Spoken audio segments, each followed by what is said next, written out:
Hi, everyone, and welcome to the Dr. Christopher Hall Show here on the Total Media Network. And I'm excited to welcome to the program Dr. Christopher Hall. Dr. Hall, how are you? Thank you for your service. And how are you dealing with the ERs right now? Because again, you're in Alabama right now. You're on your scrubs, but you are in Mississippi where it's pretty bad, right? I've been hearing it's like one of the biggest states with COVID right now, right? You know what? You're exactly right, Neil. And again, it's that first phase that is sweeping in the South. And kind of what we're seeing is, and I'll be frank with you, it's pretty devastating. But we're praying to God and staying safe and doing the best we can to take care of our people here in America. And we have a great guest. So go ahead and introduce our guest. I'm so excited. Huge fan of this group and to get to talk, but I love the education piece because it goes back to my days. And Dr. Hall, you know how important education is to you. Most definitely. Well, this is an incredible opportunity to have on the show today. And we know naughty by nature this group, but let's say we've got that proposal: Ben Rock, Treat, and DJKG, and very famous songs, Grammy award-winning group. And so I'm very, very excited to welcome to the show, very inspirational individual, Mr. Ben Rock. Welcome to the show, Ben Rock. All right, thanks for having me. How you guys doing? We're doing fantastic, Ben, and it's great that you came by. Now, how have you been dealing with, again, in New York City, the pandemic? Now, again, there's less cases where you're at, but that had to be a pretty big shock when COVID finally came, especially being located in New York. Yeah, so we're actually in New Jersey. Right now I'm in New York, but we're located in New Jersey. So it is the New York tri-state area. And man, when this thing broke out, it was crazy. So, you know, it's densely populated here and we all locked down and we followed instructions. And thanks to, you know, Governor Cuomo, he was going hard at everyone. And then our governor, Phil Murphy, they formed a coalition and they shut it down. So we were able to get it under control.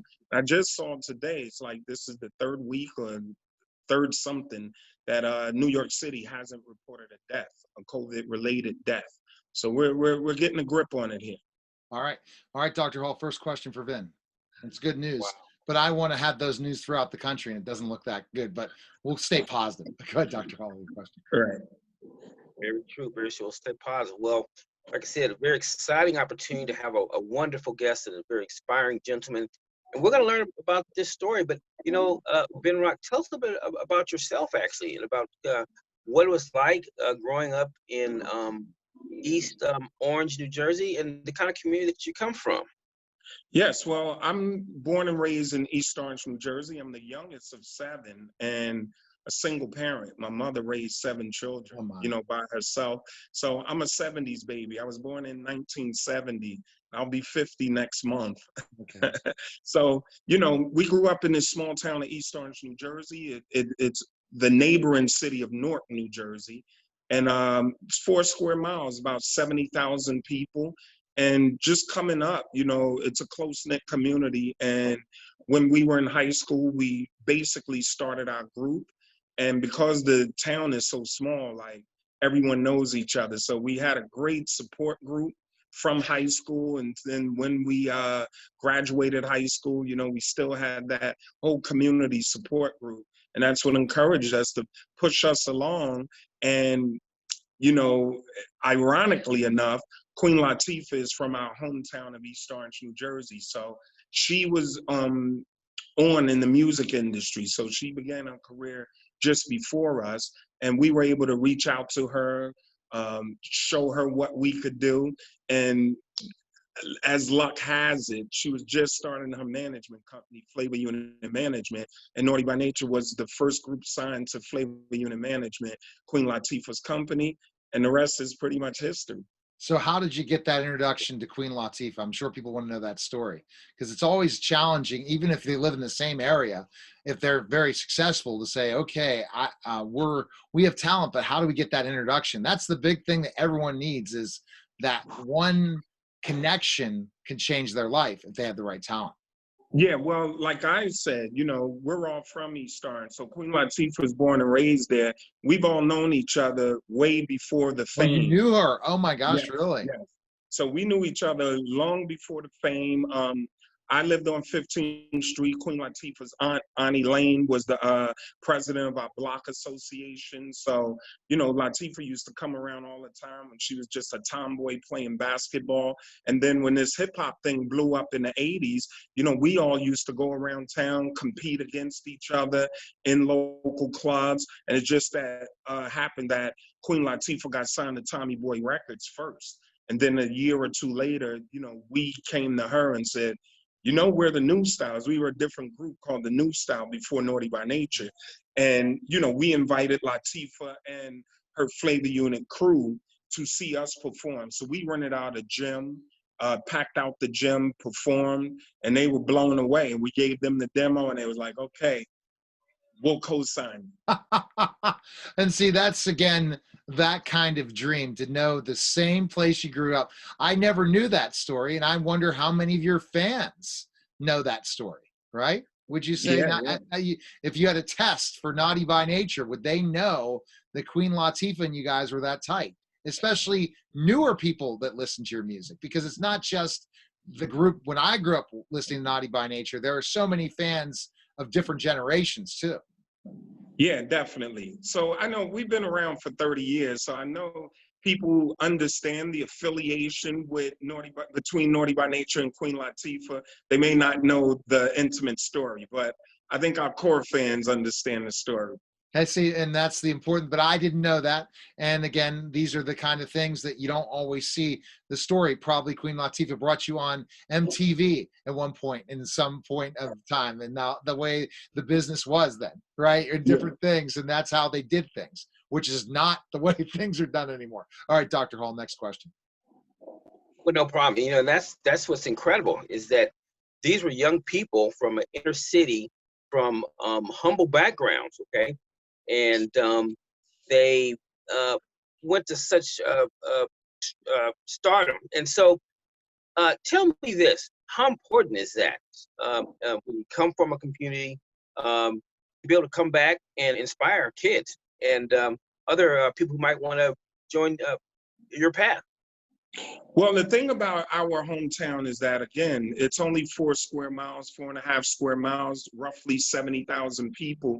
We have greats like the legendary actor John Amos from Good Times. He's from East Orange. Dionne Warwick is from East Orange. The late, great Whitney Houston is from East Orange. Althea Gibson, the great tennis great, is from East Orange. Like I said, Queen Latifah, Naughty by Nature. I mean, the Notori Norton, who's on 50 Cent's Power series. It's something in the water out here. So we're a close-knit community, and it's important to stay that way, because especially our inner city kids, when they see someone like us or someone who looks like them go out in the world and become famous or become accomplished, it just gives them inspiration to say, hey, there's someone that my mother knows or my uncle knows, they grew up with them. So this is possible. It's not so far-fetched. So it's important to, stay grounded, stay engaged in the community, and have that community support you. And it's not, just for the inner city community. That's any community in the world, basically. That's how we bring up the next generation. Exactly. So let's talk about, you're talking about those humble beginnings. Did you and Queen Latifah dream to think that someday you guys would be famous? Is that ever in your mindset when you're on the playgrounds or hanging out together, or your group, and saying, we're going to be famous someday? Well, the thing, it wasn't about being famous, like how hip hop is today. You associate hip hop with just gaudiness and materialism and diamonds and Rolls Royces.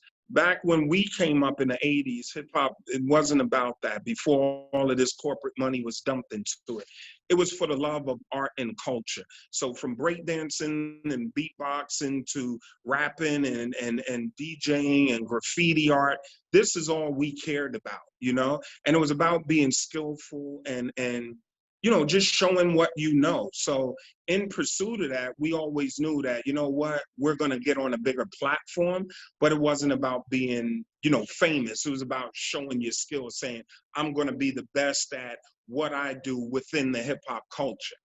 And I'm going to have one follow-up. Once you did become, successful, how did that change your life? Oh man, it changed our lives drastically. Me personally, my mom passed in 1988. I was 17 years old, just about to graduate high school, and my sister had twin girls in 86. So the two of us being the youngest, we were left for ourselves and to fend for ourselves. So I was still working at Burger King, going to Trenton State College, and man, I still had to work. So when we got signed in 1991 and came out with OPP in 91, 92, man, I was able to buy a 5-bedroom colonial house and, the first homeowner in my family. And I took my sister and her niece, my two nieces, and I raised them. So lo and behold, not only were they the first college graduates in our family, they're the first with master's degrees, and they're both going for PhDs now. So this is how you break that cycle, and this is what hip hop has been able to do for tons of families in hip hop. See, when I think of 1991, and I'll let go to Christopher Hall on Dr. Hall, next question. I graduated from high school in 91. So you're thinking 91, 92, your music, definitely, on the dance floor, all the different things, the girls, I think of that song. So there you go. It's kind of like you have that, you're in the mix between the 80s and 90s. And it's when you grew up in that genre, certain music just speaks to you. And that song, oh my gosh, and it's kind of reminding me of it. And I'm like, okay, now I'm remembering when I heard it. And when I was there, I was at, a dance, a senior dance or the prom or something like that. You know what I mean? So it's pretty interesting. All right, Dr. Hall, next question. That shows my age. I'm 47. You're 50. So you're close to 50. Yes, we're very close age. Wow. Yeah, that, and the thing is, Ben Rock, he brings out a great point, this underlying, I guess you could say, rock, that hip hop forms and projects, and creating opportunities for, like he said, people in his family go to college and be some of the first college students. So that's wonderful. So let me ask you this. Now, winning a Grammy Award is a huge thing. And Grammy Award for the best rap album, okay? Tell me about that. How did that feel? When you guys were receiving that award. I mean, and you were nominated for performance twice, but you won that one Grammy for the best album. Tell me about that. Yeah, so us winning a Grammy in 95, 96, it was definitely a blessing, because again, we didn't do this to say, oh, I'm going to win a Grammy and do all of this stuff. It was just like, you have to show what you know. And we were just in the studio trying to make good music. And when we got nominated and won, we were like, oh my goodness. But unfortunately, back then in 96, the Grammys, they didn't respect rap music. So our category never got aired on television. Oh, no. Our category wasn't even acknowledged during the main ceremony. So I remember going to the arena or the theater, and we were doing the red carpet. And that's when we learned we won, So that was even before the show began. So I remember just walking in the theater, opening the door and screaming in there like, yeah, we won, and then we kept it moving. We kept doing press, but never really, got to sit in the ceremony or get properly acknowledged. So, but lo and behold, the Grammys have come around now, and they definitely respect hip hop music more. You have to, because it's the #1 music genre in America, arguably the world. Right. So things change, things evolve, and hip hop music is here. It's here to stay. But the talent was in the 80s and 90s. I know you disagree with me on that too. Meaning the ones that taught the guys today. If it wasn't for 80s and 90s hip hop and rap, forget it. You guys, there wouldn't be the meteoric rise that where it's at today to the mainstream. I remember in 8th grade or seventh. No, I was earlier than that. It was like 5th grade. I'd have to stay up all night just to listen to rap. Rap was not even played on the radio. Right. In the mainstream. So I have to stay up to listen to the Fat Boys or listen to Run DMC, all those people. How did those people kind of shape you as a rapper?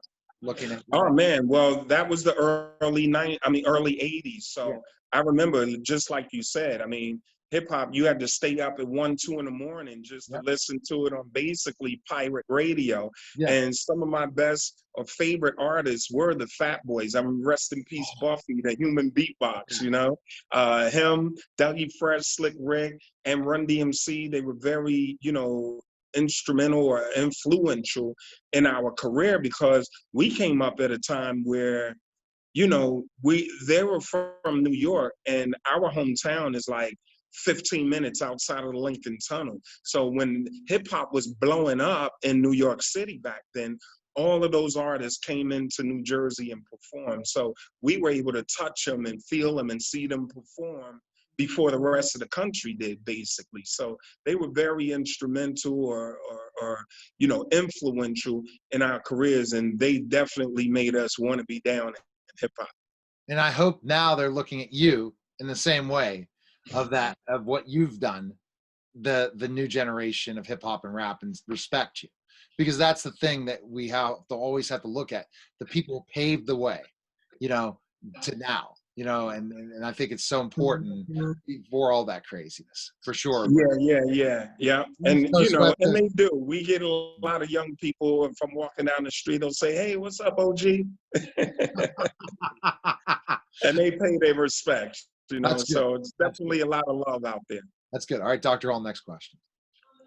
Yeah, I mean, this is truly kind of, like I said, you know, an American story, you know, coming up with, you know, from a humble background and reaching to the greatest heights. And again, you know, coming from that undeserved background myself, you know, in Watts, California, I can certainly understand how much work it takes. So you tell me, how much work does it take and focus to really reach that level? I mean, I think a lot of people don't know. You tell us. Yeah, well, I mean, it takes a lot of work, a lot of dedication, a lot of sacrifice. But here's the most important thing. We loved it so much that it didn't feel like work. You know, when you're passionate about something and you really believe in it, it's like, it doesn't feel like work. You put in so many hours, it's like you can't even count the hours. So, you know, that's what it was. And that's what I encourage young people today.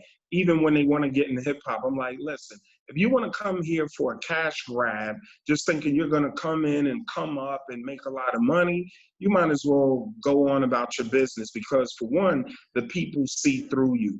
And for two, your work ethic and your intent is going to show, and it never pans out that way. But people, you know, when the fans observe a person and they say, wow, they're really passionate about what they do. They really care about what they do. And it's going to show with the fans. And, you know, next thing you know, you realize like, wow, I put in a lot of work, and it was a lot of hard work, but it didn't really feel like it. And that's the thing that I did 10 years ago when I started my radio show from the beginning in a college radio station to now all syndication. And I was talking to a friend today and saying all, like, looking at downloads and looking at different things and where I've come. And I'm like, wow, you know, and I have this mindset. It's not about making money. I just love doing this. I have a digital marketing company, and I do tutoring, and I do all these other side things, but I love what I do to get to talk to people like you every day. And it's such, and in all walks of life, because you learn things. And it's kind of funny. The teacher in me likes to ask those kind of questions to kind of hear it. And I'm always be a teacher, even though I'm not teaching anymore. But Dr. Hall, next question, but we're going to get to the education point of all this, but man, he's bringing me back to memories. I guess I'm going to have to, Spotify needs to play more 90s hip hop. They're only playing certain ones. I want to just jam out to hip hop. I've been just jamming out too much to 80s. Got to hit it. I got to find you guys on Spotify and start playing you, because again, just a reminisce. But go ahead, Dr. Hall, next question. Wow, that's incredible. Well, you know, in some of these, you know, very iconic rap songs actually have hidden messages for people, okay, for young people, okay, and it gives them direction and focus them on what to do in the future. And so, can you think of any songs that you guys did that you think had a clear message to America's young people to say, hey, the sky's the limit and you can do what you want to do? Well, we have a song called "Everything's Gonna Be All Right." The original title was called "Ghetto Bastard," and that was Tretch's journey, like an autobiographical song that he talked about when he was coming up as a teenager. His parents broke up, his father left, and he had problems with his mom, and then she kicked him out. But then he came, and met us in high school, and then we formed a bond, and then we had a common goal to be successful, musicians. And that was that camaraderie and that common goal that helped us keep everything together. Even for him, it kept his psyche there, and he had something to work towards, as opposed to giving it up or giving up and saying, you know what, screw the world, my parents don't like me, they kick me out and kick me to the curb. So sometimes, and I tell this to youth all the time, sometimes no matter what's going on around you, this is the power or one of the benefits of being in school. You can meet some of your best lifetime partners just by attending school, and that's what happened with KG, Tretch, and myself. There's tons of other stories out there like that, and there's nothing like that camaraderie, because it's rough navigating this world alone. Sometimes your family members don't get it, and most of the time you have to lean on your best friends. So our song, "Everything's Gonna Be All Right," is one of those most inspirational songs. Well, I was talking to James Murr, and he said, how cool was it to hang out with family and get paid for it with Impractical Jokers? So he was saying that a couple of weeks ago. And I mean, I could imagine being with my best friends and be on the road and get to stay together and hang out together. That'd be awesome, right? Especially for 30 years still doing this and still do that. Well, let's talk about the transition entrepreneur-wise for you, and how, and going into more about the fundraising, but you again are really into not just music. You're much more than music. Explain that to our fans, your fans. Yeah, well, that might not know you. Yeah. Yes. So, for all of us, I mean, we didn't even realize when you're putting together a band, and then once you get to a certain point where you're actually pursuing a record deal, you really put together a business. It's a startup. And then once we got put on to Tommy Boy Records and we blew up and we were able to buy homes and stuff like this, so we realized, wow, we do have a business. And then, like, our song "Poverty's Paradise," our album, our third album, was called "Poverty's Paradise." That whole theme was like, yeah, we come from the hood and we come from the ghetto, but now you could take your poverty and turn it into your paradise. And it was that theme that made us say, now we could come and reinvest in our communities, which is investing in real estate. We put up a retail clothing store, which enabled us to hire a lot of family and friends and people around the way, so they could learn retail, they could learn the apparel business, and just being more community active, engage in the mayor, engage in city hall, engage in the board of education. So this is stuff we picked up early, like 23, 24 years old, and we remained engaged in that. So, basically that's what we do. And then we just separated companies. So I ran the merchandise in the clothing store. KG ran the record label, so he was discovering and putting on new artists. And then Tretch had the film company because he liked to act. So he was investing in that. So all three of us, and again, it goes back to our album when we were the New Style. The title of that album was called Independent Leaders. So it was all like prophecy on how we moved throughout our career. So let's just talk about your branding with the clothing line. How's that going? And then we'll talk about this is very well, man. We put up our first retail store in 1994, Naughty Gear, downtown Newark.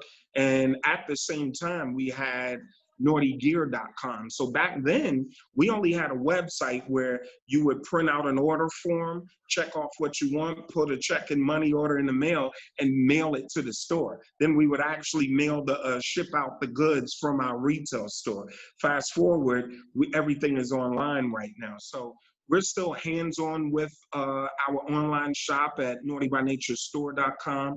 And we also have licensing deals. So worldwide licensing deals, and they wholesale to Target, Walmart, Fashion Nova, you name it. But we still, manage our core online business.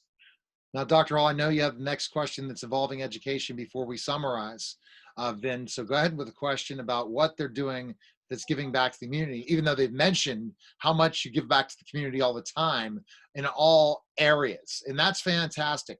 That reminds me of what Magic Johnson did, but not every successful people from humble beginnings gives back to the community. So congrats on you doing that.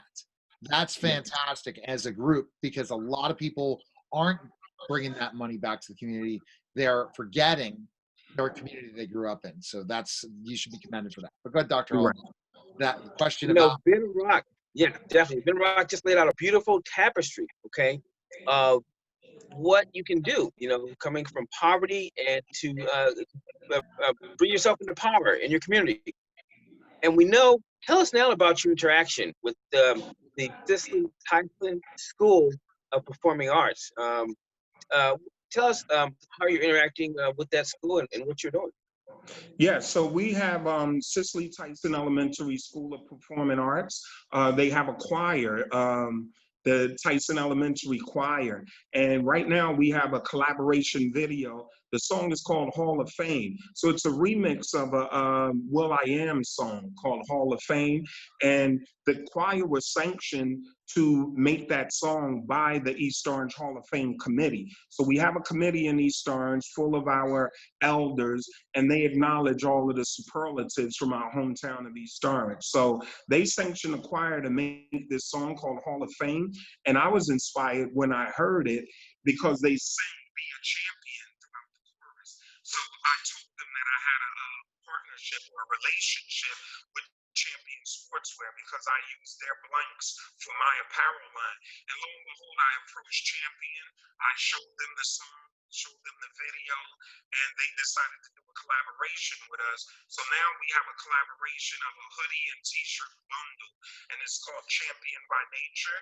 So we sold that, and we gave a portion of the proceeds back to the choir so they could have robes and risers in their school. So now, everyone knows about the song, and when the school year goes back, the kids will really get to see their work out there. That's fantastic. And we were getting a little bit of cutoff this time, Vin, on that point, but everyone needs to check all those different things out on the website, the press release and all that, but the information, so the clothing purchased will help proceeds for that, because you're kind of cutting off right now. So I just wanted to make sure you knew that from your audio. So definitely wanted to do that. So Dr. Hall, go ahead and summarize Vin. It was such an unbelievable interview. He's so inspiring. And this is the sad part. We don't do enough positive things. Like, people think of Naughty by Nature music, but they don't think of the whole story behind them. And that's where, when I have the whole group on in 2021, they're gonna hopefully get all the publicity in the world about all the great things they've done. They do these horrible VH1 behind the music and what happened after, and it's all bad stories. Well, it doesn't seem like it's bad stories with these guys at all. We got Dr. Yeah, this has been an incredible interview with Ben Rock. And again, he's laid out the beautiful tapestry that can occur when you work together as a community, when you form true friendships, believe in yourself, academics, and use your God-given talents to help other people. And so, wow, just incredible. I'm so excited that Ben Rock came on the show today. Thank you, sir. All right, thank you. We appreciate it. Now, Vin, you're awesome. And again, naughtybynature.com for information and check out. And so you talked about the clothing line, the music, any other things to promote real quick for people that want to see what's going on latest? Yeah, well, basically just look out for 2021, which will be our 30th anniversary. Yeah. So we have a documentary coming, brand new music, merch capsules. I'm here in New York City right now, getting all the merchandise together. And just lo and behold, man, we want to thank everyone for 30 years of love and support. So we're definitely going to reciprocate that love next year. Come celebrate with us. And so I'm hoping there'll be events, Yep. and I will be coming to New York City. It's not that far a drive from Pittsburgh, 6 hours. I'll be there, no doubt. And hopefully say I could be on the red carpet with different people. It's funny, I was going to do a red carpet event for one place, and they're like, you can't bring your family. I'm like, what do you mean? This is before COVID. I'm like, are you kidding me? And it was just, but again, I know that would not be you guys for sure, because it's all about family. All right, well, I appreciate you coming by. All right. Thank you. Thanks All right, for take care, having me. guys. That was the Dr. Christopher Hall Show, everyone.